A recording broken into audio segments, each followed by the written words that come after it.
ਸ਼੍ਰੀ ਅਕਾਲ। ਲੋਕਰਾਣ ਪੰਜਾਬੀ ਦੇਖ ਰਹੇ ਸਾਰੇ ਹੀ ਦਰਸ਼ਕਾਂ ਦਾ ਸਵਾਗਤ। ਮੈਂ ਗੁਰਜਿੰਦਰ ਸਿੰਘ ਭੰਗੂ ਤੇ ਮੇਰੇ ਨਾਲ ਸਿਆਸੀ ਮਾਹਿਰ ਪ੍ਰੋਫੈਸਰ ਅਨ ਸਿੰਘ ਧਾਲੀਵਾਲ ਸਾਹਿਬ, ਵੈਲਕਮ। ਧੰਨਵਾਦ ਜੀ, ਬਹੁਤ ਬਹੁਤ ਤੁਹਾਡੀ ਮਿਹਰਬਾਨੀ। ਸਰੋਤਿਆਂ ਦਾ ਰੂਬਰੂ ਕੀਤਾ, ਤੁਹਾਡੇ ਰਾਹੀਂ ਸਰੋਤਿਆਂ ਨੂੰ ਵੀ ਸਤਿ ਸ਼੍ਰੀ ਅਕਾਲ ਜੀ। ਜੀ ਦੋਸਤੋ, ਧਾਲੀਵਾਲ ਸਾਹਿਬ ਨਾਲ ਅੱਜ ਅਸੀਂ ਰਾਜਨੀਤੀ ਦੇ ਉਸ ਵਿਸ਼ੇ ਤੇ ਗੱਲਬਾਤ ਕਰਾਂਗੇ ਜਿਸ ਵਿਸ਼ੇ ਨੂੰ ਦੇਖ ਕੇ ਲੱਗਦਾ ਕਿ ਜੋ ਇੰਡੀਅਨ ਪੋਲਿਟਿਕਸ ਦੇ ਡਾਇਨਾਮਿਕ ਨੇ ਉਹ ਚੇਂਜ ਹੋ ਸਕਦੇ ਨੇ। ਬਿਹਾਰ ਦੀ ਰਾਜਨੀਤੀ, ਬਿਹਾਰ ਦੇ ਵਿੱਚ ਜੋ ਕੁਝ ਹੋਇਆ, ਜੋ ਕੁਝ ਭਾਜਪਾ ਕਰਨਾ ਚਾਹੁੰਦੀ ਸੀ ਉਸ ਤੋਂ ਉਲਟ ਹੋਇਆ। ਕਹਿ ਸਕਦੇ ਆ ਕਿ ਬੀਜੇਪੀ ਨੂੰ, ਕੇਂਦਰ ਸਰਕਾਰ ਨੂੰ ਉੱਥੇ ਮੂੰਹ ਖਾਣੀ ਪਈ ਭਾਜਪਾ ਦੇ ਵਿੱਚ, ਕਿਉਂਕਿ ਇਹ ਵੀ ਲਗਾਤਾਰ ਗੱਲ ਚੱਲਦੀ ਹੈ ਕਿ ਜਿਹੜੀ ਸਟੇਟ ਸਰਕਾਰਾਂ ਨੇ ਭਾਜਪਾ ਉਹਨਾਂ 'ਚ ਦਖਲ ਦਿੰਦੀ ਹੈ, ਤੋੜਨਾ ਚਾਹੁੰਦੀ ਹੈ ਉਹਨਾਂ ਨੂੰ, ਕਿਉਂਕਿ ਆਪਾਂ ਜਾਣਦੇ ਹਾਂ ਕਿ ਜ਼ਿਆਦਾਤਰ ਭਾਜਪਾ ਦੀਆਂ ਸਰਕਾਰਾਂ ਅਲਾਇੰਸ ਦੇ ਵਿੱਚ ਨੇ ਹੋਰ ਸਟੇਟਾਂ ਦੀ ਸਰਕਾਰਾਂ ਦੇ ਨਾਲ। ਇਸੇ ਵਿਸ਼ੇ 'ਤੇ ਤਾਂ ਧਾਲੀਵਾਲ ਸਾਹਿਬ ਨਾਲ ਗੱਲਬਾਤ ਕਰਾਂਗੇ। ਧਾਲੀਵਾਲ ਸਾਹਿਬ, ਕਿਵੇਂ ਦੇਖਦੇ ਹੋ ਬਿਹਾਰ ਦੀ ਰਾਜਨੀਤੀ ਨੂੰ? ਕਹਿੰਦੇ ਭਾਜਪਾ ਕਰਨਾ ਕੁਛ ਹੋਰ ਚਾਹੁੰਦੀ ਸੀ, ਉਹ ਉੱਥੇ ਕੁਛ ਹੋਰ ਗਿਆ। ਅਸਲ 'ਚ ਕੀ ਹੈ ਨਾ, ਪਹਿਲਾਂ ਭਾਰਤੀ ਜਨਤਾ ਪਾਰਟੀ ਨੇ ਆਪਣੀ ਇਹ ਦੂਜੀ ਟਰਮ ਚੱਲ ਰਹੀ ਹੈ, ਇਸ ਸ਼ਾਸਨ 'ਚ ਮੋਦੀ ਜੀ ਨੇ ਸਟਾਰਟ ਤੋਂ ਇੱਕ ਵੱਡਾ ਹਮਲਾ ਕੀਤਾ ਕਾਂਗਰਸ 'ਤੇ। ਗਿਣੀ ਮਿਥੀ ਰਣਨੀਤੀ ਦੇ ਤਹਿਤ ਉਹਨਾਂ ਨੇ ਇਹ ਕੀਤਾ ਕਿ ਜੇ ਕਿਸੇ ਤਰ੍ਹਾਂ ਆਪੋਜੀਸ਼ਨ ਦੇ ਵਿੱਚੋਂ ਕਾਂਗਰਸ ਵੀਕ ਹੋ ਗਏ ਤਾਂ ਇਹਦਾ ਮਤਲਬ ਇਹ ਹੋਏਗਾ ਕਿ ਸਾਰੀ ਆਪੋਜੀਸ਼ਨ ਵੀਕ ਹੋਏਗੀ, ਕਿਉਂਕਿ ਸਭ ਤੋਂ ਵੱਡੀ ਪਾਰਟੀ ਕਾਂਗਰਸ ਸੀਗੀ। ਜਦੋਂ ਉਹਨਾਂ ਨੇ ਕਾਂਗਰਸ ਨੂੰ ਹੌਲੀ ਹੌਲੀ ਕਮਜ਼ੋਰ ਕਰ ਲਿਆ ਤੇ ਉਹ ਕਮਜ਼ੋਰ ਇੱਥੋਂ ਤੱਕ ਕਰ ਲਿਆ ਕਿ ਕਾਂਗਰਸ ਦੀਆਂ ਇੱਕ ਤੋਂ ਵੱਧ ਸਟੇਟਾਂ ਦੇ ਵਿੱਚ ਉਹ ਸਰਕਾਰਾਂ ਤੋੜਨ 'ਚ ਕਾਮਯਾਬ ਹੋ ਗਏ। ਗੋਆ ਦੇ ਵਿੱਚ ਕਾਂਗਰਸ ਦੀ ਸਰਕਾਰ ਬਣਦੀ ਰਹਿ ਗਈ। ਮੱਧ ਪ੍ਰਦੇਸ਼ ਦੇ ਵਿੱਚ ਬਿਲਕੁਲ ਹੀ ਵੱਡੀ ਰਾਜ ਪਲਟਾ ਕਰਾ ਕੇ ਤੋੜ ਹੀ ਲਈ। ਰਾਜਸਥਾਨ ਦੇ ਵਿੱਚ ਟੁੱਟਦੀ ਬਚ ਗਈ।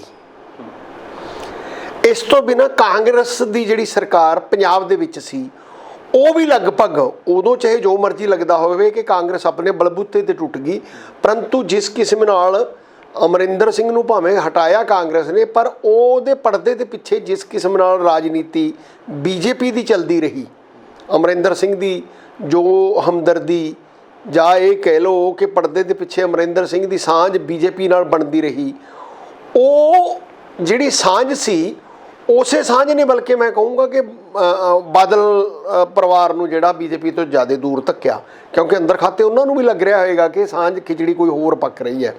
ਬਟ ਐਨੀ ਹਾਓ, ਮੇਰਾ ਕਹਿਣ ਤੋਂ ਭਾਵ ਇੱਥੇ ਇਹ ਹੈ ਕਿ ਜਿਹੜੀ ਸਭ ਤੋਂ ਵੱਡੀ ਪਾਰਟੀ ਸੀ ਮੁਲਕ ਦੀ, ਜਿਹਨੂੰ ਨੈਸ਼ਨਲ ਪਾਰਟੀ ਦੇ ਤੌਰ 'ਤੇ ਜਾਣਿਆ ਜਾਂਦਾ ਸੀ, ਜਦੋਂ ਉਹ ਪਾਰਟੀ ਟੁੱਟ ਗਈ, ਲਗਭਗ ਉਹ ਆਪਦੇ ਇਸ ਤਰ੍ਹਾਂ ਦੇ ਸਥਿਤੀ ਦੇ ਵਿੱਚ ਆ ਗਈ ਕਿ ਉਹਦਾ ਦੁਬਾਰਾ ਰਿਵਾਈਵ ਹੋਣਾ ਮੁਸ਼ਕਿਲ ਹੋ ਗਿਆ।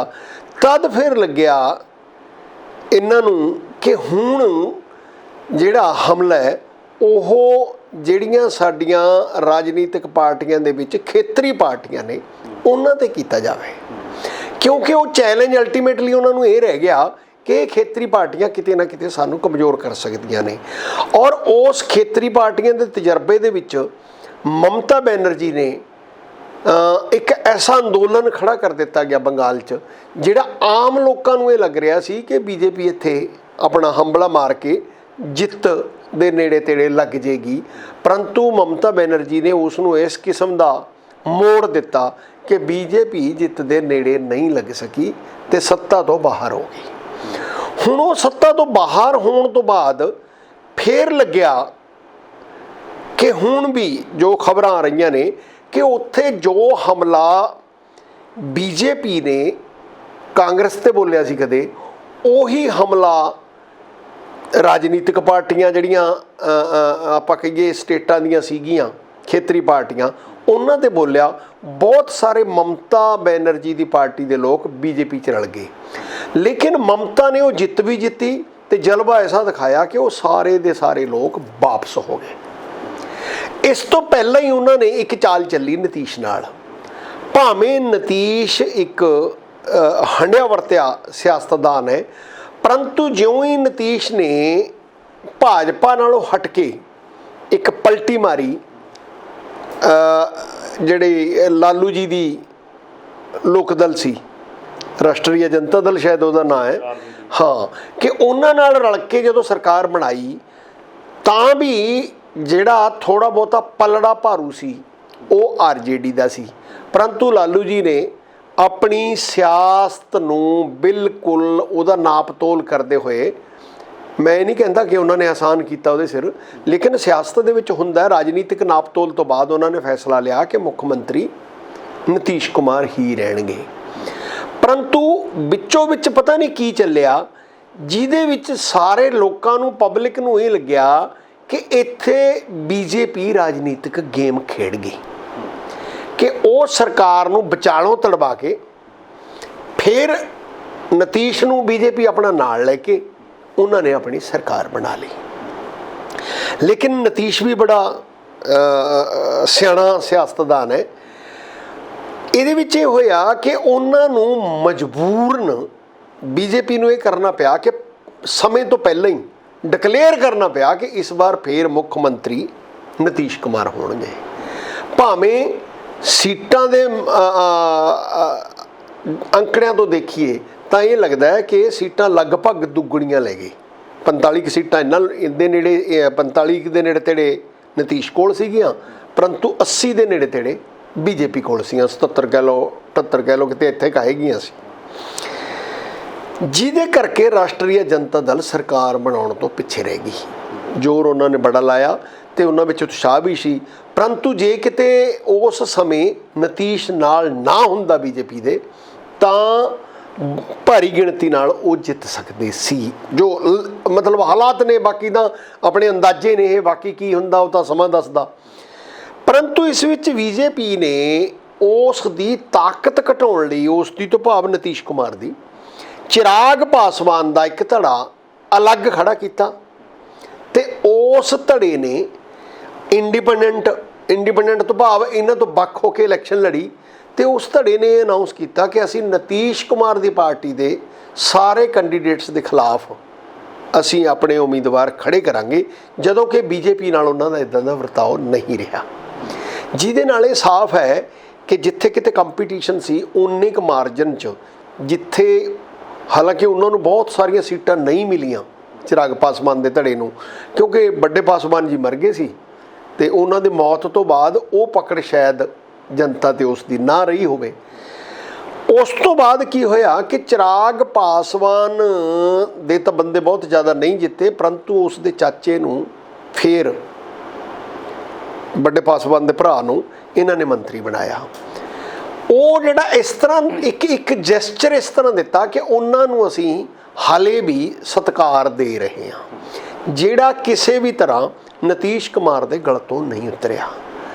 ਤੇ ਨਿਤੀਸ਼ ਕੁਮਾਰ ਨੂੰ ਲੱਗਿਆ ਕਿ ਜਿਵੇਂ ਜਿਵੇਂ ਮੈਨੂੰ ਕਮਜ਼ੋਰ ਕਰ ਰਹੇ ਨੇ। ਇੱਕ ਗੱਲ ਜ਼ਰੂਰ ਦੇਖਣ ਵਾਲੀ ਹੈ ਕਿ ਨਿਤੀਸ਼ ਕੁਮਾਰ ਦੀ ਪੂਰੇ ਪਿਛਲੇ 8-9 ਸਾਲਾਂ 'ਚ ਹੀ ਮੋਦੀ ਜੀ ਨਾਲ ਉਹਨਾਂ ਦੀ ਕੋਈ ਤਾਰ ਬਹੁਤੀ ਠੀਕ ਨਹੀਂ ਬੈਠੀ। ਉਹਦਾ ਕਾਰਨ ਕਿ ਭਾਵੇਂ ਕਨਵੀਨੀਅੰਸ ਦੇ ਤੌਰ 'ਤੇ, ਸਹੂਲਤ ਦੇ ਤੌਰ 'ਤੇ ਨਿਤੀਸ਼ ਕੁਮਾਰ ਨੂੰ ਇਹ ਸੂਟ ਕੀਤਾ ਕਿ ਉਹਨੇ ਬੀਜੇਪੀ ਨਾਲ ਸਮਝੌਤਾ ਕਰ ਲਿਆ, ਪਰੰਤੂ ਸਿਧਾਂਤਕ ਤੌਰ 'ਤੇ ਜਿਹੜੇ ਇਹ ਲੋਹੀਆਵਾਦੀ ਗਰੁੱਪ ਨੇ ਜਾਂ ਜਿਹੜੇ ਵੋਟ ਬੈਂਕ ਨੂੰ ਇਹਨਾਂ ਦੀ ਲੋਹੀਆਵਾਦੀ ਹੋਣ ਕਰਕੇ ਅਪੀਲ ਹੈ, ਉਸ ਗਰੁੱਪ 'ਚ ਨਿਤੀਸ਼ ਜੀ ਵੀ ਨੇ, ਉਸ ਗਰੁੱਪ 'ਚ ਲਾਲੂ ਜੀ ਵੀ ਨੇ। ਸੋ ਜੇ ਆਪਾਂ ਕਹੀਏ ਕਿ ਸਿਧਾਂਤਕ ਤੌਰ 'ਤੇ ਉਹ ਦੋਨੇ ਗਰੁੱਪ ਇੱਕ ਦੂਜੇ ਦੇ ਜ਼ਿਆਦਾ ਨੇੜੇ ਨੇ ਬੀਜੇਪੀ ਨਾਲੋਂ। ਸੋ ਇਸ ਕਰਕੇ ਕਿਤੇ ਨਾ ਕਿਤੇ ਇਹ ਗੱਲ ਵੀ ਉਹਦੇ ਵਿੱਚ ਆਈ। ਪਰੰਤੂ ਜਦੋਂ ਨਿਤੀਸ਼ ਜੀ ਯਾਦ ਹੋਵੇ, ਇੱਕ ਇਲੈਕਸ਼ਨ 'ਚ ਤਾਂ ਇਹੀ ਜਿਹੀ ਗੱਲ ਹੋਈ ਸੀ ਨਾ ਕਿ ਜਿਹੜੀ ਬਿਹਾਰ ਦੀ ਇਲੈਕਸ਼ਨ ਹੋਈ ਸੀ, ਜਿਹਦੇ ਵਿੱਚ ਸਟਾਰ ਕੰਪੇਨਰ ਦੇ ਤੌਰ 'ਤੇ ਨਿਤੀਸ਼ ਨੇ ਮੋਦੀ ਜੀ ਨੂੰ ਜਾਣ ਨਹੀਂ ਸੀ ਦਿੱਤਾ ਉੱਥੇ, ਕਿ ਇੱਥੇ ਮੋਦੀ ਬਿਲਕੁਲ ਨਹੀਂ ਆਏਗਾ। ਇਸ ਦਾ ਅਰਥ ਇਹ ਹੈ ਕਿ ਸ਼ੁਰੂ ਤੋਂ ਹੀ ਨਿਤੀਸ਼ ਨੇ ਆਪਣੀ ਕਲੈਰਿਟੀ ਨਾਲ, ਬੜਾ ਹੀ ਸਾਫ਼ ਪੇਸ਼ਗੋਈ ਨਾਲ ਇਹ ਦਿਖਾ ਦਿੱਤਾ ਕਿ ਮੈਂ ਹੀ ਸੁਪਰੀਮ ਰਹੂੰਗਾ ਬਿਹਾਰ 'ਚ, ਤੇ ਜੋ ਕੁਝ ਮੈਂ ਚਾਹੂੰਗਾ ਉਹਦੇ ਮੁਤਾਬਕ ਰਣਨੀਤੀਆਂ ਬਣਨਗੀਆਂ, ਤੁਹਾਡੀਆਂ ਰਣਨੀਤੀਆਂ ਇੱਥੇ ਨਹੀਂ ਬਣਨਗੀਆਂ। ਪਿਛਲੇ ਸਮੇਂ ਦੇ ਵਿੱਚ ਇਹਨਾਂ 'ਚ ਕੁਝ ਖਟਪਟ ਹੁੰਦੀ ਆਈ। ਉਸ ਖਟਪਟ ਤੋਂ ਬਾਅਦ ਇੱਕ ਜਿਹੜਾ ਸਟੇਟਮੈਂਟ ਬੜੀ ਕਲੀਅਰ ਦਿੱਤੀ, ਹਾਲਾਂਕਿ ਨੀਤੀ ਤਾਂ ਪੰਜਾਬ 'ਚ ਵੀ ਆਪਾਂ ਦੇਖ ਲਿਆ ਕਿ ਪੰਜਾਬ 'ਚ ਵੀ ਉਹ ਇੱਕ ਜਿਹੜੀ ਇੱਥੋਂ ਦੀ ਖੇਤਰੀ ਪਾਰਟੀ ਸੀ ਉਹਨੂੰ ਬੀਜੇਪੀ ਆਪਦੇ ਤਰੀਕੇ ਨਾਲ ਖਾ ਗਈ। ਬਿਹਾਰ 'ਚ ਵੀ ਉਹ ਖਾਣ ਜਾ ਰਹੀ ਸੀ, ਲਗਭਗ ਉਹਦੀ ਤਾਕਤ ਤਾਂ ਕਮਜ਼ੋਰ ਕੀਤੀ। ਤੇ ਇਸ ਤੋਂ ਬਿਨਾਂ ਮਹਾਰਾਸ਼ਟਰ ਦੇ ਵਿੱਚ ਆਪਾਂ ਦੇਖਿਆ ਉਸ ਸ਼ਿਵ ਸੈਨਾ ਨਾਲ ਜਿਸ ਕਿਸਮ ਨਾਲ ਉਹਨਾਂ ਦੇ ਮਤਭੇਦ ਹੋਏ, ਉੱਥੋਂ ਦੀ ਉਹ ਖੇਤਰੀ ਪਾਰਟੀ ਹੈ ਜਿਹੜੀ ਉਹ ਵੀ ਕਮਜ਼ੋਰ ਕੀਤੀ। ਹੋਰ ਸਾਰੀਆਂ ਕਿਤੇ ਕਿਤੇ ਖੇਤਰੀ ਪਾਰਟੀਆਂ ਇਸ ਤਰ੍ਹਾਂ ਹੀ, ਜਿਹੜੀ ਉਹ ਕਰਨਾਟਕਾ ਦੇ ਵਿੱਚ ਇੱਕ ਸਮਝੌਤਾ ਹੋਇਆ ਉੱਥੋਂ ਦੀ ਖੇਤਰੀ ਪਾਰਟੀ ਨਾਲ, ਉਹ ਵੀ ਜਨਤਾ ਦਲ ਹੈ, ਉਹਦੇ ਨਾਲ ਵੀ ਇਹਨਾਂ ਦੀ ਇਸ ਤਰ੍ਹਾਂ ਦੀ ਉਹ ਲਗਭਗ ਪੋਜੀਸ਼ਨ ਰਹੀ, ਫਿਰ ਸਰਕਾਰ ਟੁੱਟ ਗਈ, ਬਣ ਗਈ। ਸੋ ਇਸ ਕਿਸਮ ਨਾਲ ਨਤੀਸ਼ ਨੇ, ਜਦੋਂ ਨੱਡਾ ਸਾਹਿਬ ਬਿਹਾਰ ਜਾਂਦੇ ਨੇ ਪਾਰਟੀ ਦੇ ਪ੍ਰਧਾਨ ਕੇਂਦਰੀ ਲੈਵਲ ਤੋਂ, ਤੇ ਉੱਥੇ ਜਾ ਕੇ ਉਹ ਇਹ ਕਹਿੰਦੇ ਨੇ ਕਿ ਆਪਣਾ ਰਵੱਈਆ ਜ਼ਾਹਰ ਕਰ ਦਿੰਦੇ ਨੇ ਕਿ ਖੇਤਰੀ ਪਾਰਟੀਆਂ ਦੇ ਪ੍ਰਤੀ ਸਾਡਾ ਰਵੱਈਆ ਇਹ ਹੈ, ਅਲਟੀਮੇਟਲੀ ਅਸੀਂ ਇਕਲਾ ਚੱਲੋ ਦੀ ਨੀਤੀ ਤੇ ਚੱਲਾਂਗੇ। ਪਰੰਤੂ ਮਮਤਾ ਦੇ ਖੇਲਾ ਹੋਵੇ ਤੋਂ ਬਾਅਦ ਮੈਂ ਇਹ ਸਮਝਦਾ ਕਿ ਜਿਹੜਾ ਇੱਕ ਟ੍ਰੈਂਡ ਸੈੱਟ ਹੁੰਦਾ ਹੈ, ਉਹ ਨਤੀਸ਼ ਜੀਆਂ ਨੇ ਭਾਂਪ ਲਿਆ ਕਿ ਇਸ ਖਿੱਤੇ ਦੇ ਵਿੱਚ ਸ਼ਾਇਦ ਭਾਰਤੀ ਜਨਤਾ ਪਾਰਟੀ ਦੀ ਓਨੀ ਚੜ੍ਹਾਈ ਨਹੀਂ ਹੈਗੀ ਜਿੰਨੀ ਭਾਰਤੀ ਜਨਤਾ ਪਾਰਟੀ ਮਹਿਸੂਸ ਕਰ ਰਹੀ ਹੈ। ਈਵਨ ਮੈਨੂੰ ਤਾਂ ਇਹ ਲੱਗਦਾ ਕਿ ਅਲਟੀਮੇਟਲੀ ਜਿਹੜਾ ਉਹ ਹੈ ਮਹਾਰਾਸ਼ਟਰ ਹੈ, ਉੱਥੇ ਵੀ ਅਗਲੀਆਂ ਇਲੈਕਸ਼ਨਾਂ ਤੋਂ ਬਾਅਦ ਹੀ ਸਮਝ ਆਊਗੀ ਕੁਛ ਵੀ ਕਿੱਥੇ ਕੀ ਖੜਾ ਹੈ। ਹਾਲੇ ਠੀਕ ਹੈ ਸਰਕਾਰ ਬਣਾ ਗਈ, ਸਰਕਾਰ ਤਾਂ MLA ਤਾਂ ਬਹੁਤ ਆ ਗਏ, ਹੁਣ ਪਤਾ ਨਹੀਂ ਲੋਕ ਉਹਨੂੰ ਕਿੱਦਾਂ ਰਿਸਪੌਂਡ ਕਰਦੇ ਨੇ। ਧਾਲੀਵਾਲ ਸਾਹਿਬ, ਇੱਕ ਬਿਹਾਰ ਦੇ ਵਿੱਚ ਆਹ ਗੱਲ ਵੀ ਹੈਗੀ ਹੈ ਕਿ ਨਿਤਿਸ਼ ਕੁਮਾਰ ਕੇਂਦਰੀ ਸਿਆਸਤ ਦੇ ਵਿੱਚ ਜਾ ਸਕਦੇ ਨੇ, ਤੇ ਇਹ ਗੱਲ ਆਪਾਂ ਅੱਗੇ ਕਰਦੇ ਹਾਂ। ਪਰ ਜਿਹੜੀ ਮੈਂ ਤੁਹਾਨੂੰ ਗੱਲ ਦੱਸਣੀ ਚਾਹੁੰਦਾ ਉਹ ਇਹ ਹੈ ਕਿ ਨਤੀਸ਼ ਕੁਮਾਰ ਜੀ ਨੇ ਜਿਹੜੇ, ਉਹ ਬਿਹਾਰ ਦੇ ਵਿੱਚ ਅੱਜ ਵੀ ਡੋਮੀਨੇਟਿੰਗ ਤਾਕਤ ਨੇ, ਤੇ ਇਹ ਵੀ ਉਹਨਾਂ ਨੂੰ ਲੱਗਦਾ ਕਿ ਜੇਕਰ ਉਹ ਤੇ ਲਾਲੂ ਇਕੱਠੇ ਹੋਣਗੇ ਤਾਂ ਸ਼ਾਇਦ ਉਹਨਾਂ ਦਾ ਮੁਕਾਬਲਾ BJP ਨਹੀਂ ਕਰ ਪਾਊਗੀ, ਜਿਹੜੀ ਪੋਜੀਸ਼ਨ ਹੈ ਉਹਨਾਂ ਦੇ ਹੱਕ 'ਚ ਚਲੀ ਜਾਊਗੀ। ਇਹ ਗੱਲ ਨਤੀਸ਼ ਜੀ ਸਮਝ ਗਏ। ਪਰੰਤੂ ਇੱਥੇ ਇੱਕ ਜਿਹੜਾ ਸਮੱਸਿਆ ਆ ਰਹੀ ਸੀ ਬਾਰ-ਬਾਰ, ਉਹ ਇਹ ਲੱਗਦੀ ਸੀ ਕਿ ਇਹ ਦੋਨੇ ਹੀ, ਲਾਲੂ ਜੀ ਦਾ ਬੇਟਾ ਵੀ, ਨਤੀਸ਼ ਜੀ ਵੀ, ਕਿ ਇਹ ਦੋਨੇ ਮੁੱਖ ਮੰਤਰੀ ਦੇ ਦਾਅਵੇਦਾਰ ਹੋਣਗੇ, ਇਸ ਗੱਲ ਤੇ ਉਹਨਾਂ ਦਾ ਟਕਰਾਅ ਨਾ ਆਵੇ। ਪਰੰਤੂ ਇਸ ਗੱਲ ਨੂੰ ਉਹਨਾਂ ਨੇ ਕਿਸੇ ਤਰ੍ਹਾਂ ਸੈਟਲ ਕਰ ਲਿਆ। ਇਸੇ ਤੋਂ ਅਸੀਂ ਅੰਦਾਜ਼ੇ ਲਾ ਰਹੇ ਹਾਂ, ਜਿਹੜੀ ਗੱਲ ਤੁਸੀਂ ਕਹਿ ਰਹੇ ਹੋ, ਇਸੇ ਤੋਂ ਅੰਦਾਜ਼ੇ ਲਾ ਰਹੇ ਹਾਂ ਕਿ ਸ਼ਾਇਦ ਯਾਦਵ ਪਰਿਵਾਰ ਹੈ ਜਿਹੜਾ ਲਾਲੂ ਜੀ ਦਾ, ਉਹ ਪਰਿਵਾਰ ਉਸ ਖਿੱਤੇ 'ਚ ਆਪਦੀ ਸਿਆਸਤ ਦਾ ਆਨੰਦ ਮਾਣੇ, ਆਪਦੀ ਸਿਆਸਤ ਦੀ ਜਿਹੜੀ ਹੈ ਪਰਪੱਕਤਾ ਦਿਖਾਵੇ, ਤੇ ਉਹਦੇ ਬਲਬੂਤੇ ਤੇ ਮੁੱਖ ਮੰਤਰੀ ਦਾ ਉਹਦਾ ਸਾਹਮਣੇ, ਤੇ ਸ਼ਾਇਦ ਨਤੀਸ਼ ਜੀ ਕੇਂਦਰ ਦੀ ਸਿਆਸਤ ਕਰਨ। ਦੂਸਰਾ ਇਹ ਹੈ ਕਿ ਨਤੀਸ਼ ਜੀ ਨੇ ਬਾਕੀ ਪੋਲੀਟੀਕਲ ਪਾਰਟੀਆਂ ਵਾਂਗੂ ਉਸ ਤਰ੍ਹਾਂ ਦੀ ਲਾਲ ਨਹੀਂ ਸਿੱਟੀ, ਜਿਹਨੂੰ ਮੈਂ ਪੰਜਾਬੀ 'ਚ ਕਹਾਂ ਨਾ, ਉਹ ਲਾਲ ਨਹੀਂ ਸਿੱਟੀ ਕਿ ਵੀ ਮੈਨੂੰ ਆਹ ਦੇ ਦਿਓ, ਮੈਨੂੰ ਆਹ ਦੇ ਦਿਓ।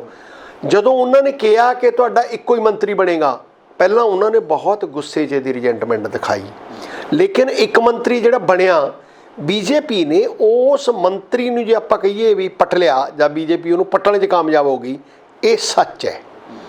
ਤੇ ਉਹ ਮੰਤਰੀ ਨੇ ਜਿਉਂ ਹੀ ਇਸ ਤਰ੍ਹਾਂ ਦੀ ਖਬਰ ਆਈ ਤਾਂ ਨਤੀਸ਼ ਜੀ ਨੇ ਸਭ ਤੋਂ ਪਹਿਲਾਂ ਉਹ ਮੰਤਰੀ ਨੂੰ ਝਟਕਿਆ ਕਿ ਇਹ ਬੰਦਾ ਸਾਡੀ ਪਾਰਟੀ ਦਾ ਮੰਤਰੀ ਨਹੀਂ ਹੋਊਗਾ। ਅੱਛਾ, BJP ਨੇ ਦਖਲ ਦਿੱਤਾ, ਉਹਦੇ ਵਿੱਚ ਉਹਦੀ ਫੇਵਰ ਕੀਤੀ, ਤਾਂ ਨਤੀਸ਼ ਜੀ ਨੇ ਦੂਸਰਾ ਤਰੀਕਾ ਵਰਤਿਆ ਕਿ ਉਹਨੂੰ ਰਾਜ ਸਭਾ ਦੀ ਟਿਕਟ ਨਹੀਂ ਦਿੱਤੀ। ਜਦੋਂ ਟਿਕਟ ਨਹੀਂ ਦਿੱਤੀ, ਉਹ ਮੈਂਬਰ ਪਾਰਲੀਮੈਂਟ ਨਹੀਂ ਰਿਹਾ। ਮੈਂਬਰ ਪਾਰਲੀਮੈਂਟ ਨਹੀਂ ਰਿਹਾ ਤਾਂ ਕੁਦਰਤੀ ਹੈ ਫਿਰ ਉਹ ਮੰਤਰੀ ਨਹੀਂ ਰਹਿ ਪਾਏਗਾ। ਜੇ ਰਹਿ ਪਾਏਗਾ ਤਾਂ ਫਿਰ BJP ਉਹਨੂੰ ਰਾਜ ਸਭਾ 'ਚ ਕਿਤੋਂ ਲੈ ਕੇ ਜਾਂਦੀ। ਇਸ ਗੱਲ 'ਤੇ ਉਹਨਾਂ ਦਾ ਟਕਰਾਅ ਇੰਨਾ ਵੱਧ ਗਿਆ। ਉਹ ਜਿਹੜੇ ਮੰਤਰੀ ਸੀਗੇ RCP ਸਿੰਘ, ਉਹ ਬਿਊਰੋਕਰੇਸੀ ਦੇ ਵਿੱਚ ਉਹਨਾਂ ਦਾ ਆਧਾਰ ਰਿਹਾ, ਤੇ ਉਹਦੇ ਰਾਹੀਂ ਨਤੀਸ਼ ਨੂੰ ਲੱਗਿਆ ਕਿ ਆਪਰੇਟ ਕਰਦੇ ਨੇ, ਤੇ ਨਤੀਸ਼ ਜੀ ਦੇ ਕਿਸੇ ਵੇਲੇ ਬਹੁਤ ਨੇੜੇ ਵੀ ਸੀ, ਸਟੇਟ ਦਾ ਪਾਰਟੀ ਦਾ ਪ੍ਰਧਾਨ ਵੀ ਸੀ। ਸੋ ਇਹ ਸਾਰੀਆਂ ਗੱਲਾਂ 'ਚੋਂ ਨਤੀਸ਼ ਜੀ ਨੇ ਬਿਲਕੁਲ ਇੱਕ ਸਮੇਂ ਸਿਰ ਆਪਦਾ ਐਨਾਲਿਸਿਸ ਕੀਤਾ, ਤੇ ਇਹ ਲੱਗਿਆ, ਸਾਰੇ ਲੋਕ ਜਿਹੜੇ ਰਾਜਨੀਤਿਕ ਵਿਸ਼ਲੇਸ਼ਣ ਕਰਦੇ ਨੇ ਲੋਕ, ਸਭ ਨੂੰ ਲੱਗਿਆ ਕਿ ਇਸ ਵਿਸ਼ੇ 'ਤੇ ਨਤੀਸ਼ ਮੋਦੀ ਜੀਆਂ ਨੂੰ ਧੋਬੀ ਪਟੜਾ ਦੇਣ 'ਚ ਕਾਮਯਾਬ ਹੋ ਗਿਆ, ਜਿਹਦੇ ਵਿੱਚ BJP ਦੀ ਜਿਹੜੀ ਬਹੁਤ ਆਪਦੇ ਆਪ ਨੂੰ ਇਹ ਸਮਝਦੇ ਸੀ ਕਿ ਅਸੀਂ ਬਹੁਤ ਵੱਡੇ ਚਾਣਕੇ ਹਾਂ ਰਾਜਨੀਤੀ ਦੇ, ਸਾਡੀ ਕੋਈ ਵੀ ਰਣਨੀਤੀ ਫੇਲ ਨਹੀਂ ਹੁੰਦੀ, ਮਤਲਬ ਇਸ ਵਿੱਚ ਆਮ ਲੋਕ ਇਹ ਮਹਿਸੂਸ ਕਰਦੇ ਨੇ ਕਿ ਨਤੀਸ਼ ਨੇ BJP ਦੀ ਰਾਜਨੀਤੀ ਫੇਲ ਕਰਤੀ।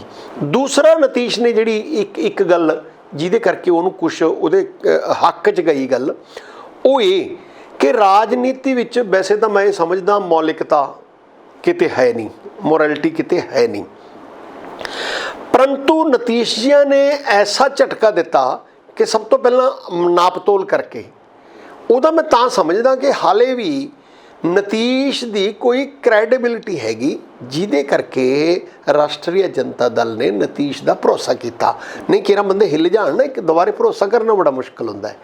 ਉਹ ਭਰੋਸਾ ਨੀਤੀਸ਼ ਦਾ ਹੈਗਾ ਜਿਹੜਾ ਸ਼ਾयद बीजेपी ਦਾ नीतीश ਵੱਲ ਉਹ ਭਰੋਸਾ नहीं ਰਿਹਾ। ਉਹ ਭਰੋਸਾ ਇਹ ਰਿਹਾ कि नीतीश ने, क्योंकि पहला 2 दिन एनालिसिस ये आंदा रहा कि बड़ा मुश्किल हो जाएगा जेकर वो इस्तीफा दे देंगे ने तो गवर्नर अपनी मर्जी करेगा, गवर्नर उन्होंने सद्दा देगा, उन्होंने सद्दा देगा। नीतीश ने अपना बिल्कुल नाप तोल करके ये दिखा दिता कि बीजेपी को मेजोरिटी नहीं है। सब तो पहला उन्हें इस्तीफा दिता कि जिहड़ी सरकार मैं बीजेपी दे मिलवर्तन नाल बनाई सी मैं उसका इस्तीफा दिना। उस इस्तीफे नाल सारे मंत्रियों के इस्तीफे ऑटोमैटिकली हो गए। तो इत्थों तक लग रहा है कि स्पीकर का इस्तीफा भी उहदे नाल हो जाऊगा, नवा स्पीकर चुनिया जाएगा। जिहड़ा कि पहला स्पीकर है वो बीजेपी का है। हुण उस दे नाल की होएगा कि जदों इस तरह की सिचुएशन आ गई तो बीजेपी नूं बैक फुट ते जाना उहदी मजबूरी रह जाएगी। उस हाल च बीजेपी एक फसी फसी महसूस करती है। उन्होंने पहली बारी बीजेपी नूं भी महसूस होया, उहदे बड़े ਜਿਹੜੇ रणनीतिकार ने उन्होंने भी महसूस होया कि इत्थे आके साडी रणनीति फेल हो गई। भावें उन्होंने मध्य प्रदेश की सरकार तोड़ी, गोवा दे विच सरकार बनाई, महाराष्ट्र दे विच सरकार तोड़ी। सब तो वड्डी गल ये है कि उन्हें इत्थे नीतीश ने मौलिकता जिहड़ी है मोरैलिटी दिखाई कि मैं पहला इस्तीफा दिता है, इस तो बाद हुण मेरा हक है मैं जोड़ तोड़ करके जेड़े जिथे मेजोरिटी है ਉਹਦੀ सरकार बनी। तो उन्हें गवर्नर से बिल्कुल तुरंत प्रैशर पाया कि 1 घंटे बाद या थोड़े समय बाद दोबारा मिल के उन्हें दिखाता कि आ मेरे नाल मेजोरिटी है। तो ਉਹਦੇ ਵਿੱਚ ਉਹ ਸਹੁੰ ਚੱਕਣ 'ਚ ਕਾਮਯਾਬ ਹੋ ਗਿਆ।